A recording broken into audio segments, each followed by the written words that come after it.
اعوذ باللہ من الشیطان الرجیم بسم اللہ الرحمن الرحیم الف لام میم ذالک الکتاب لا ریب فیہ ھدی للمتقین الذین یؤمنون بالغیب ویقیمون الصلاۃ ومما رزقناہم ينفقون۔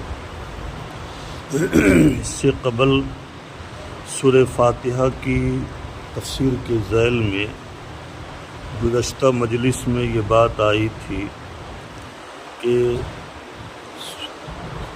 سورہ فاتحہ کے اخیر میں ختم پر آمین کہنا مسنون ہے، آمین کہنا چاہیے۔ حدیث میں بھی اس کا تذکرہ آیا ہے، حکم آیا ہے۔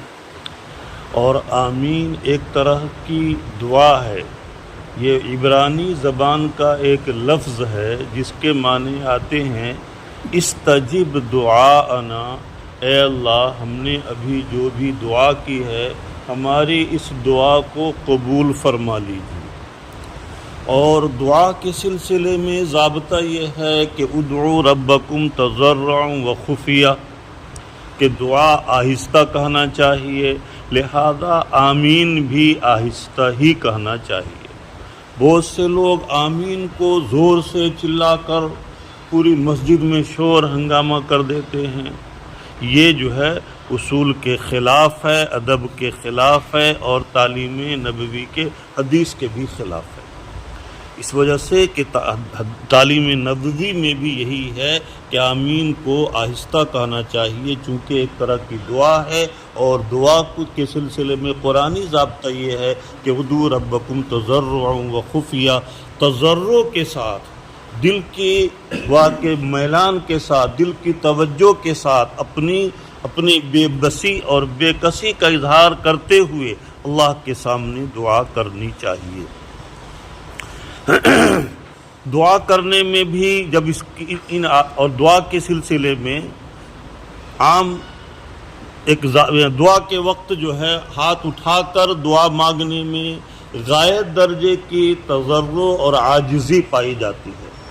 اس وجہ سے کن دعاؤں کے وقت ہاتھ اٹھانا افضل ہے اور کن دعاؤں کے وقت ہاتھ نہ اٹھانا افضل ہے، اس سلسلے میں علماء نے ایک ضابطہ بیان کیا ہے کہ وہ دعا جو کسی خاص جگہ یا وقت کے ساتھ مخصوص ہے، جیسے سو کر اٹھنے کی دعا، سونے کی دعا، مسجد میں داخل ہونے کی دعا، قضاء حاجت کے لیے لیٹرنگ میں داخل جانے کی دعا، نکلنے کی دعا، یہ سب دعائیں ایسی ہیں، اذان کے بعد کی دعا، یہ سب دعائیں ایسی ہیں جو خاص جگہ اور وقت کے ساتھ مخصوص ہے۔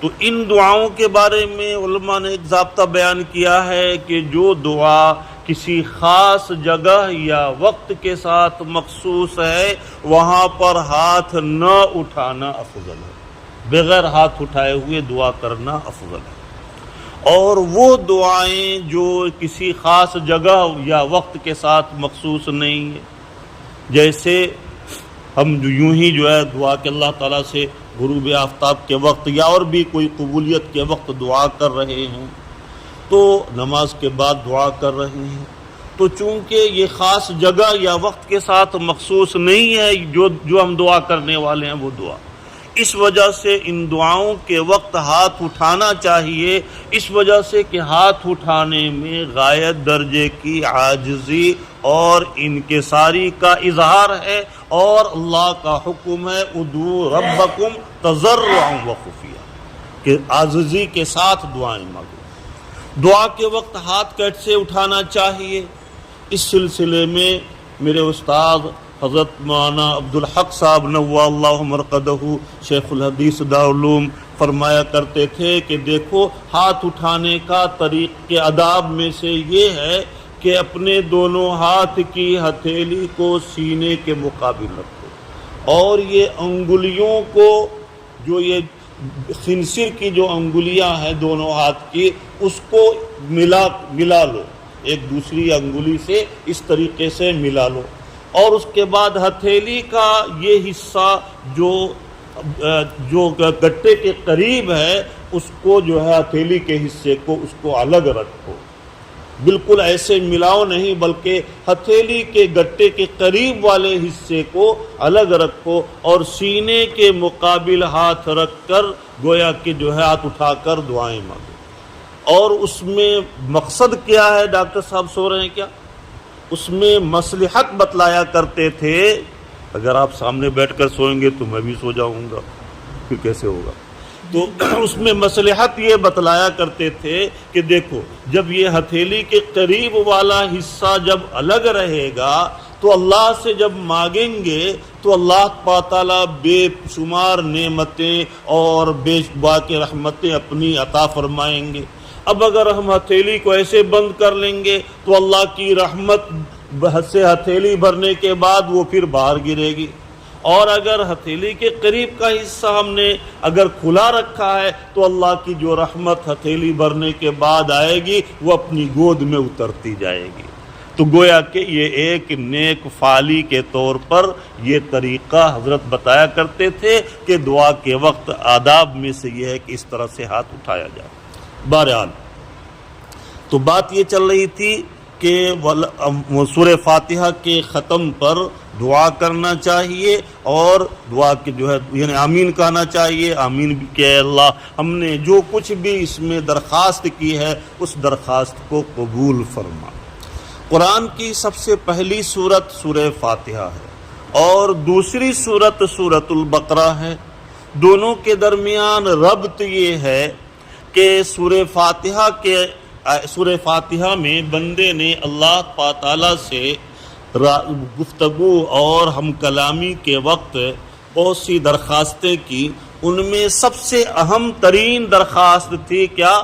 اہدنا الصراط المستقیم، اے میرے پروردگار آپ ہم کو زندگی گزارنے کا ایک طریقہ بتلا دیجیے، صراط مستقیم ایسا سیدھا راستہ بتلا دیجئے کہ جس کی وجہ سے ہم جس کے اوپر چل کر ہم آپ کے قرب کی منزل کو، آپ کی رضامندی اور خوشنودی کو حاصل کر لیں۔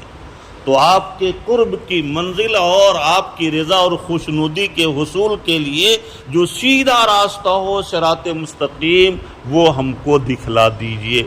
بندے نے یہ درخواست کی اللہ کی بارگاہ میں، اللہ تعالیٰ نے کہا میرے بندے تم نے مجھ سے صراط مستقیم کی درخواست کی ہے، صراط مستقیم کی دعا کی جو ہے مانگا ہے اور دستور حیات مانگا ہے، ہم نے صراط مستقیم کی شکل میں یہ پورا قرآن تم کو دے دیا۔ یہ پورا قرآن صراط مستقیم ہے، یہ جو ہے دستور ہدایت ہے، اس پر تم عمل کر کے تم میرے قرب کی منزل کو، میری رضا کو حاصل کر سکتے ہو۔ تو گویا کہ صراط مستقیم کی درخواست کے فوراً بعد سورہ بقرہ کو لا کر اس بات کی طرف اشارہ کیا کہ بھئی یہ پورا قرآن جو ہے یہ صراط مستقیم ہے، جو اللہ تعالیٰ نے بندے کی درخواست کو قبول فرماتے ہوئے یہ واقع جو ہے یہ قرآن عطا فرمایا۔ قرآن کی سب سے پہلی سورت سورہ فاتحہ اور آخری سورت کیا ہے؟ معوذتین ہے۔ معوذتین کے اندر ہر قسم کے انسان اور جنات، ہر قسم کی مخلوق کے شر سے پناہ چاہی گئی ہے۔ چنانچہ مفسرین نے لکھا ہے کہ قرآن کی ابتدا سورہ فاتحہ سے اور انتہا معوذتین سے ہوئی، اس کی بھی ایک بڑی وجہ یہ ہے کہ جب بندے نے اللہ تعالیٰ سے صراط مستقیم کے حصول کی درخواست کی، اللہ تعالیٰ نے صراط مستقیم کی شکل میں یہ پورا قرآن عطا فرمایا۔ اب یہ قرآنی تعلیمات پر عمل کرنے کے لیے انسان کے بہت سارے موانع انسان کے سامنے ہو سکتے تھے۔ انسان کا نفس سب سے بڑا دشمن انسان کا نفس ہے، اور نفس کے ساتھ جہاد کرنے کو اللہ کے نبی صلی اللہ علیہ وسلم نے جہاد اکبر قرار دیا ہے۔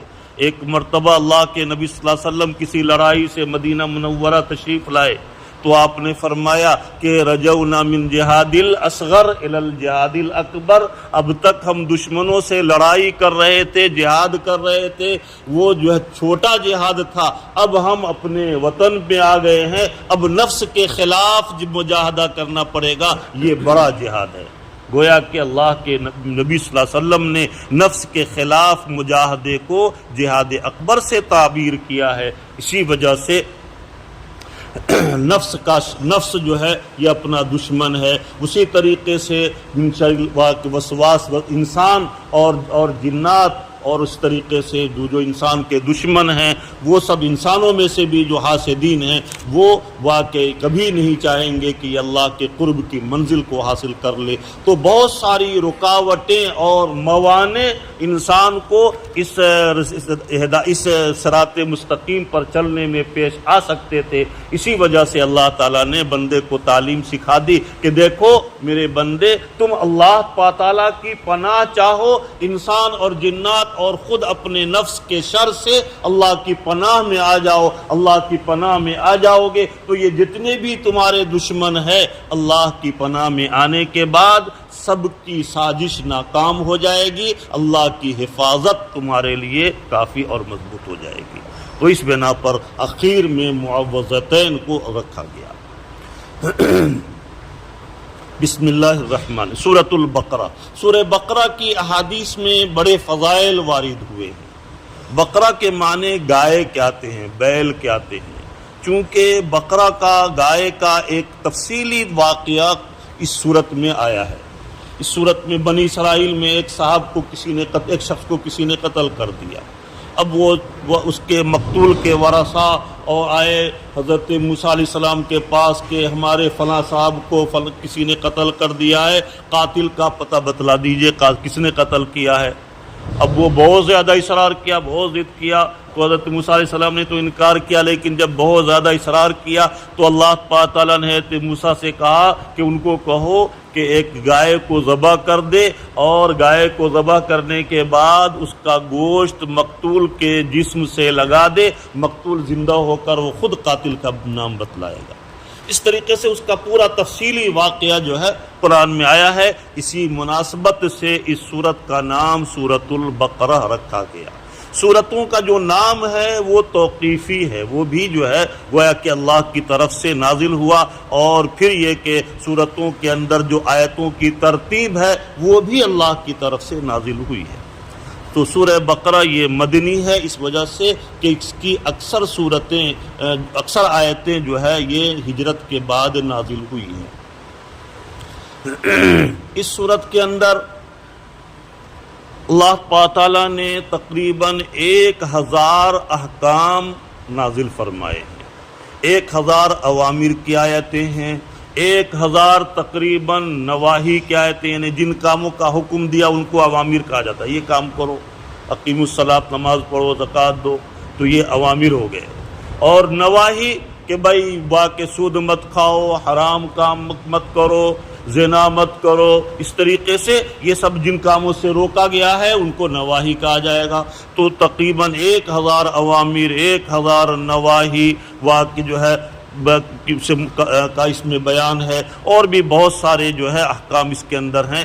بہرحال سورہ بقرہ کی فضائل کے بارے میں ایک اللہ کے نبی صلی اللہ علیہ وسلم نے فرمایا، جس کا خلاصہ یہ ہے کہ سورہ بقرہ کو تم اپنے گھر کو قبرستان مت بناؤ، گھروں میں سورہ بقرہ اور قرآن کی دوسری سورتوں کی تلاوت کرتے رہو۔ اس وجہ سے کہ جس گھر میں سورہ بقرہ کی تلاوت ہو اس گھر میں شیطان اس گھر کے قریب بھی نہیں آتا۔ چنانچہ ہم یہاں آنے سے پہلے 1 سال ہم نے پڑھایا ہے، اناؤ ضلع میں نیوتنی نامی گاؤں ہے، قصبہ ہے، وہاں ہم نے 1 سال پڑھایا ہے۔ وہاں ایک بہت بڑا کالج ہے، اسی کالج میں واقع وہ دینی تعلیم، انگریزی تعلیم کے ساتھ دینی تعلیم بھی اور حدیث کی کتابیں بھی تھی۔ تو مشکات جو کہ مشکات ہے، اسی طریقے سے ہدایہ ہے، ہدایت النحو ہے، یہ سب کتابیں جو ہیں میرے ذمے وہاں تھی کہ بھائی کالج کے بچوں کو باضابطہ اس کا گھنٹہ تھا، تو کالج کے بچوں کو یہ سب پڑھانا تھا۔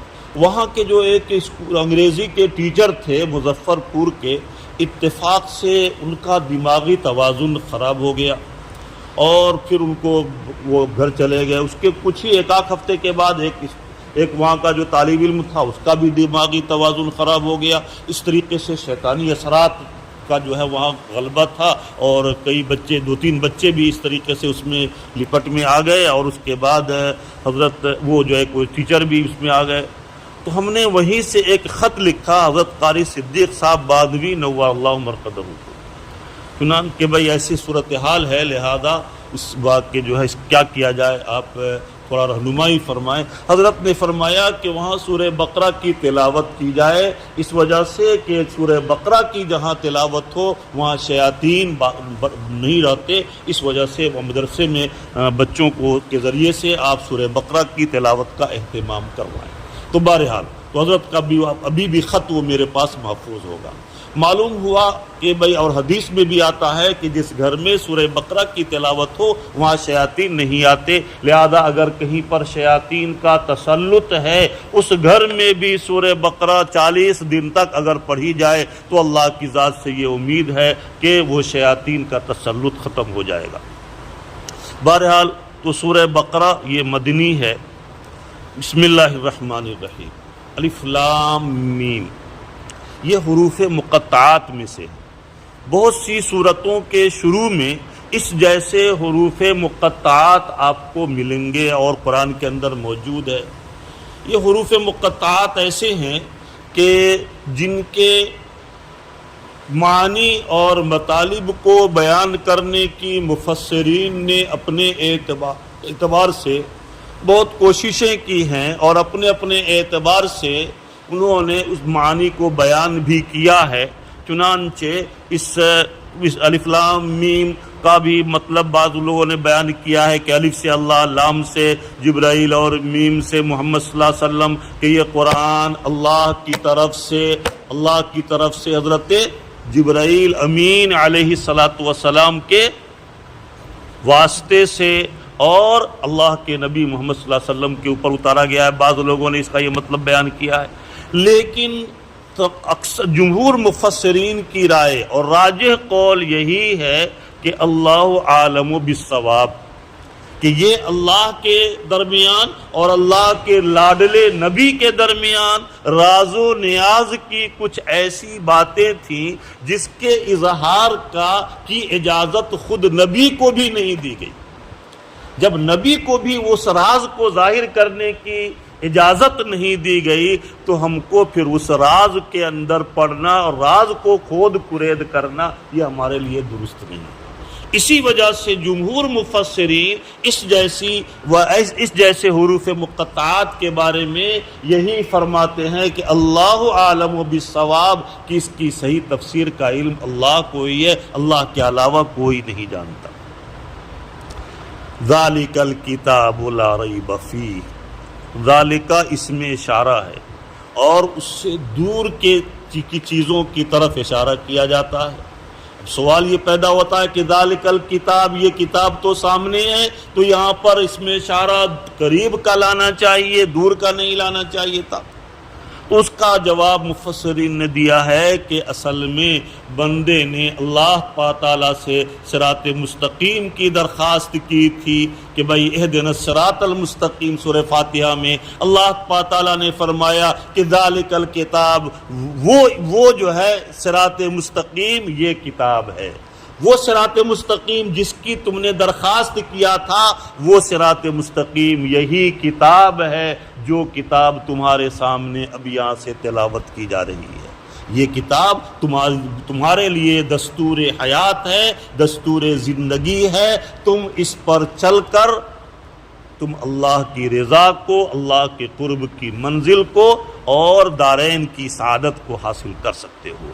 ذالک الکتاب لا ریب فیہ، یہ کتاب، یہ واقع جو ہے قرآن کے لیے کتاب کا لفظ بھی بیان کیا گیا ہے اور کلام کا لفظ بھی، اس وجہ سے کہ اللہ تعالیٰ نے آسمان سے بہت ساری کتابیں نازل کی، 4 کتابیں نازل کی ہیں، لیکن ان کے علاوہ اور بھی بہت سے صحیفے، بہت سے پمفلیٹ، چھوٹے چھوٹے مختلف قسم کے مضامین مختلف انبیاء پر اتارے گئے، لیکن 4 آسمانی کتابیں نازل ہوئی ہیں۔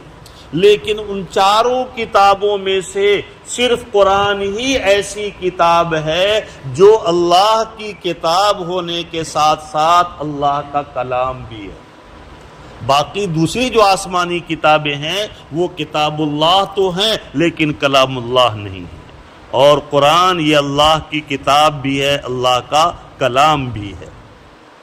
دوسری آسمانی کتابیں جتنی بھی نازل ہوئی ہیں وہ تمام کتابوں میں سے کوئی کتاب اپنی اصلی حالت میں اس وقت موجود نہیں ہے، بلکہ لوگوں نے اپنی مرضی کے اعتبار سے اپنی مرضی کے مطابق اس میں تغیر اور تبدیلی کر دیا ہے۔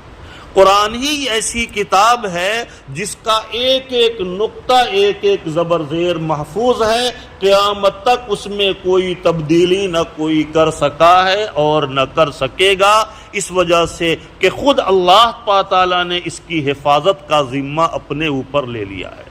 اِنَّا نَحْنُ نَزَّلْنَا الذِّكْرَ وَإِنَّا لَهُ لَحَافِظُونَ، ہم نے ہی اس قرآن کو نازل کیا ہے اور ہم ہی اس کی حفاظت کریں گے، لہذا جب اللہ تعالیٰ نے جس کتاب کی حفاظت کا ذمہ لیا ہو اس کو ظاہر بات ہے دنیا کی کوئی طاقت چاہے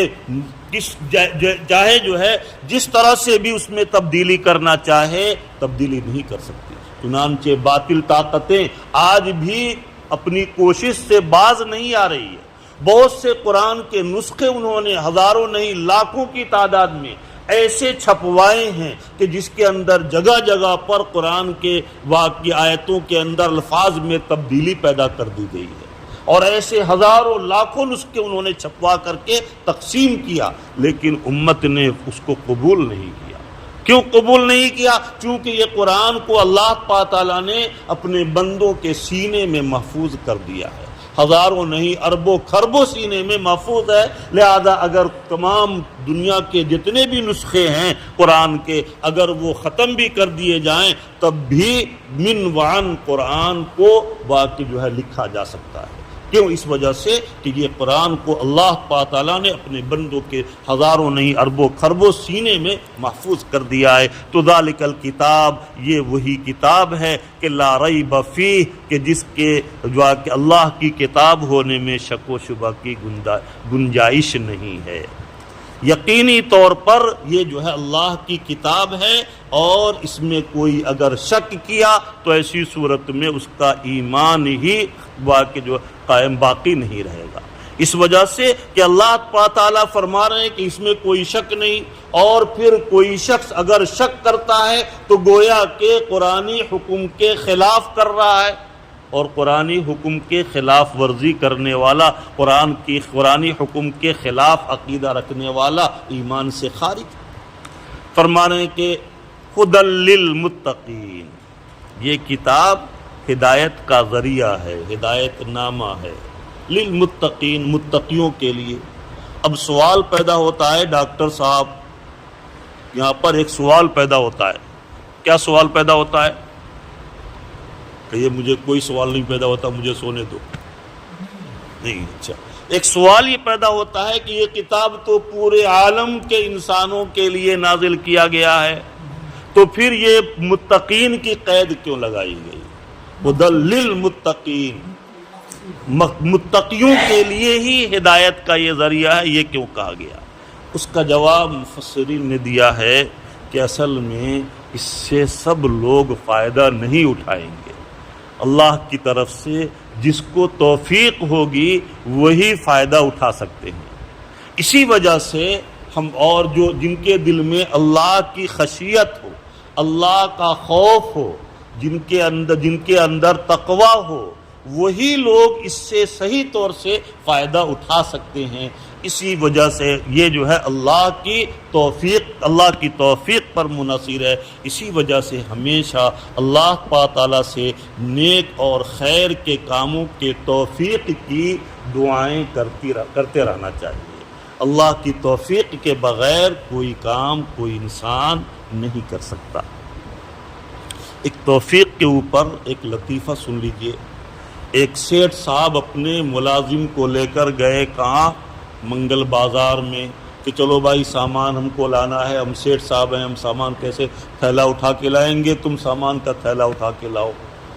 چنانچہ گئے، سامان خریدا، اور اس کے بعد لے کر چلے سیٹھ صاحب خالی ہاتھ، اور خادم جو ہے ملازم جو غلام ان کا تھا، خادم تھا، وہ جو ہے تھیلا لیے ہوا تھا۔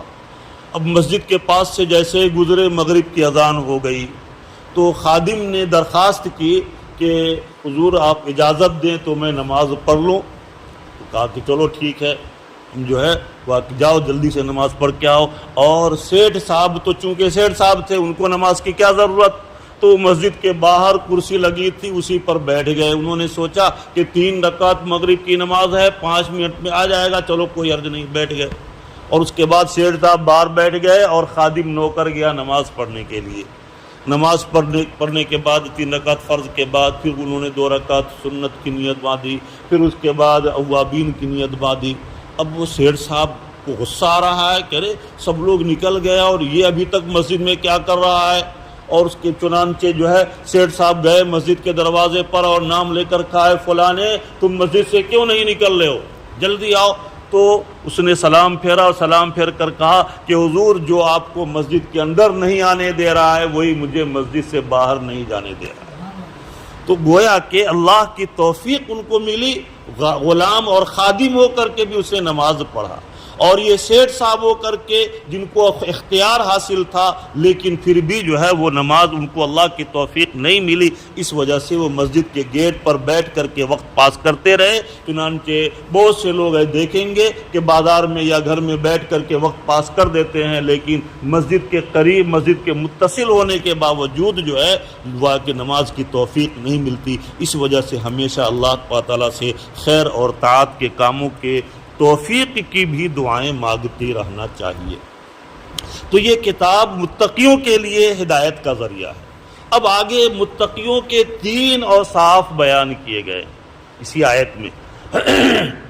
متقیوں کے 3 اوصاف میں سے پہلا وصف بیان کیا کہ بھائی متقی کس کو کہتے ہیں، اللہ تقوی، جس کے اندر تقوی ہو، اللہ کی خشیت ہو، اللہ کا خوف ہو. تو حقیقی معنوں میں متقی کون ہے، اس کی تعریف قرآن کی اس آیت میں، اگلی آیت میں بیان کی گئی ہے کہ الذین یؤمنون بالغیب، کہ متقی وہ لوگ ہیں جو غیب پر ایمان رکھتے ہیں. دیکھا نہیں ہے لیکن آمنت باللہ وملائکتہ وکتبہ ورسلہ والیوم الآخر والقدر خیرہ وشرہ والبعث بعد الموت. فرمانے یعنی یہ قیامت کے دن جتنی چیزیں ہونے والی ہیں اور دنیا میں جو کچھ بھی ہو رہا ہے ان سب کے اوپر ہمارا ایمان ہے. حالانکہ ہم نے دیکھا نہیں ہے کہ بھئی کیسے کیا ہوگا، لیکن چونکہ اللہ کے نبی نے بتلایا اسی بنا پر ان چیزوں پر بالغیب، بغیر دیکھے ہوئے ایمان رکھتا ہوں. پہلی بنیادی شرط ہے تقوی کے لیے ایمان، چونکہ ایمان کے بغیر کوئی عمل اللہ کے ہاں قابل اعتبار ہے ہی نہیں. کوئی بھی عمل ہو ایمان شرط اول ہے.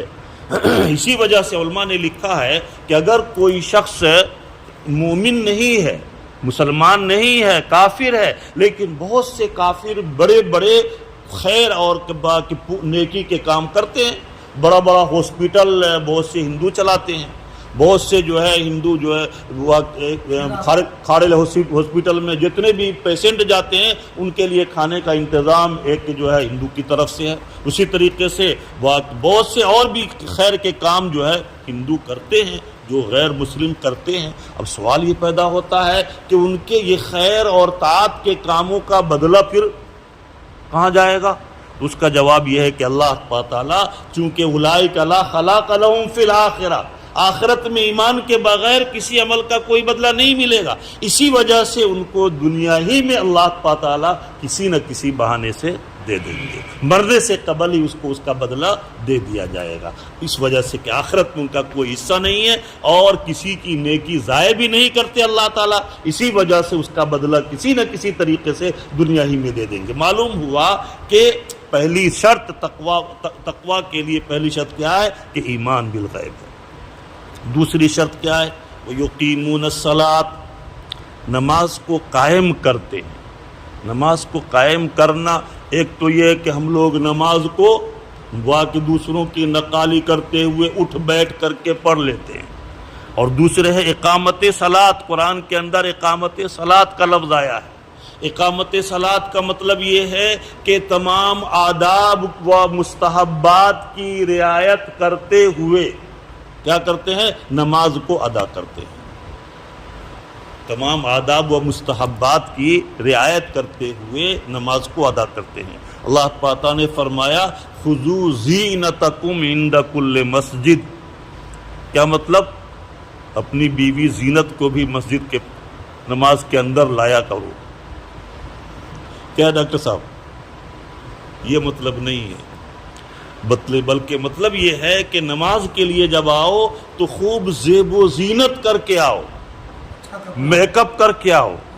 میک اپ کا مطلب یہ ہے کہ آداب اور مستحبات کی رعایت کرتے ہوئے وضو کرو، اچھا کپڑا پہنو، اچھی حالت میں آؤ۔ مفتی سعید صاحب پالن پوری نوّر اللہ مرقدہ میرے استاد ہیں، وہ فرمایا کرتے تھے کہ ہمارے استاد کے استاد وہ فرمایا کرتے تھے کہ میرے استاد تھے، یعنی مفتی سعید صاحب کے ایک استاد تھے افغانستان کے، وہ دارالعلوم دیوبند میں پڑھاتے تھے۔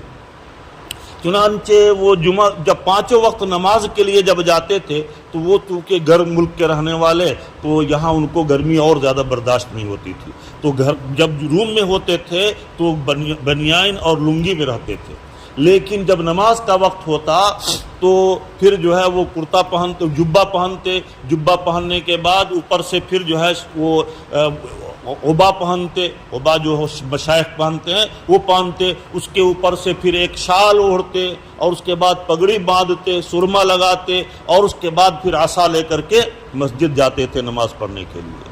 اور نماز پڑھ کے جیسے ہی آئے کمرے میں داخل ہوئے تو پگڑی کو ادھر پھینکا، جبہ اور عصا اور شال کو ادھر پھینکا، اور کرتا کو نکال کر ادھر رکھا، اور صرف بنیان اور گنجی میں رہتے تھے۔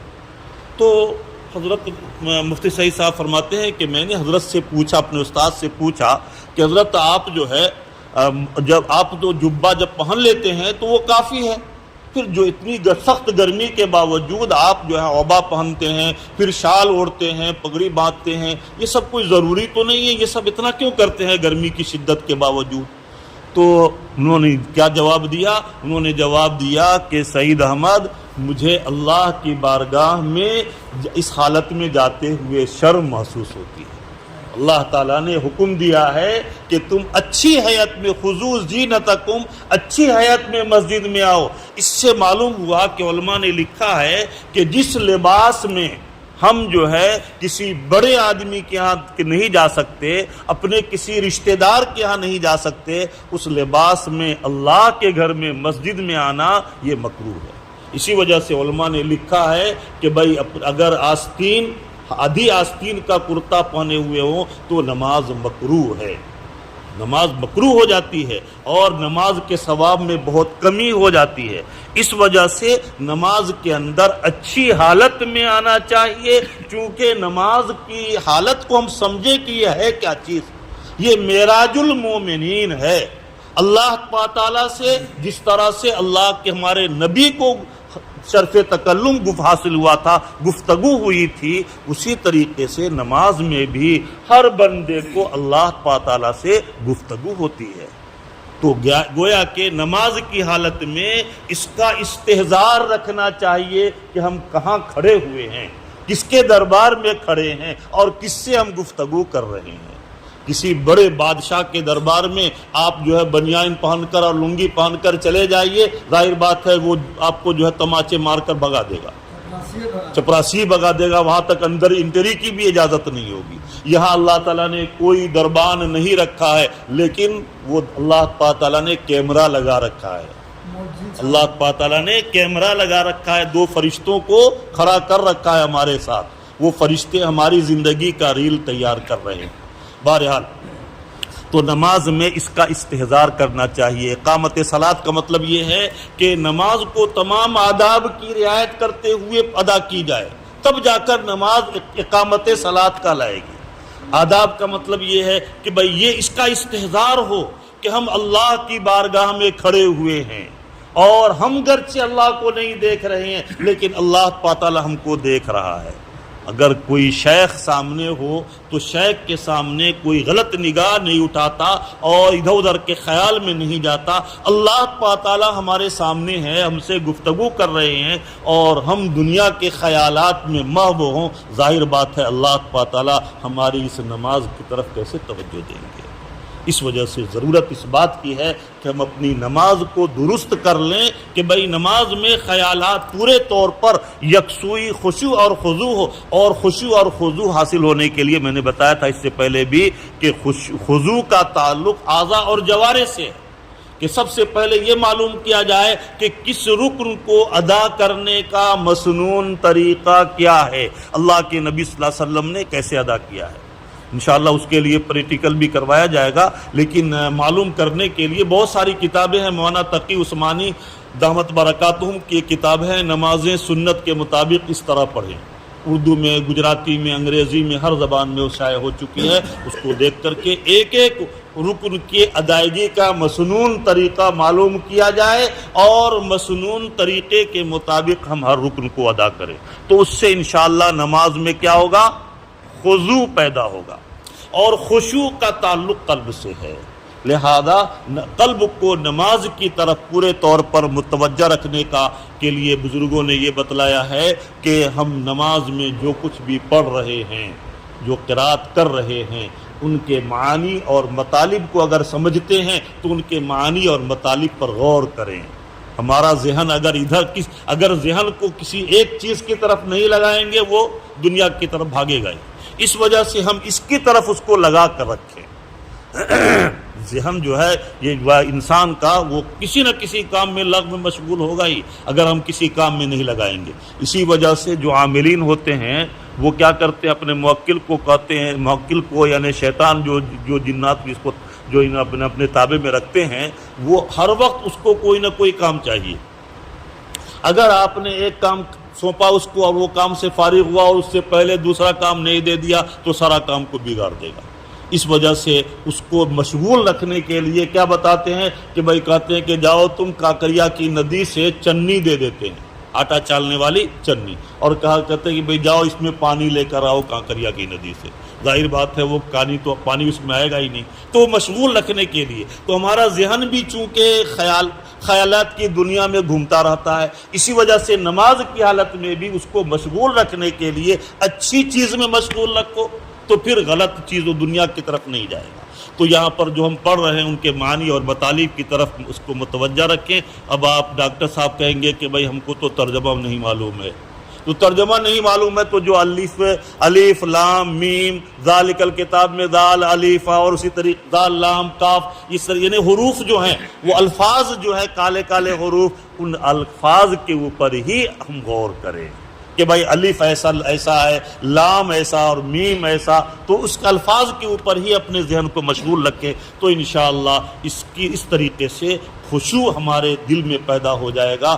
خشوع اور خضوع اگر حاصل ہو گئی نماز میں، ہماری نماز انشاءاللہ کامل اور مکمل ہوگی۔ اللہ تعالی ہمیں اور آپ کو خشوع اور خضوع والی نماز نصیب فرمائے، اپنی رضا اور محبت نصیب فرمائے، اپنے وقت پر حسن خاتمہ نصیب فرمائے، ماہ مبارک کی پورے طور پر قدردانی کی توفیق عطا فرمائے۔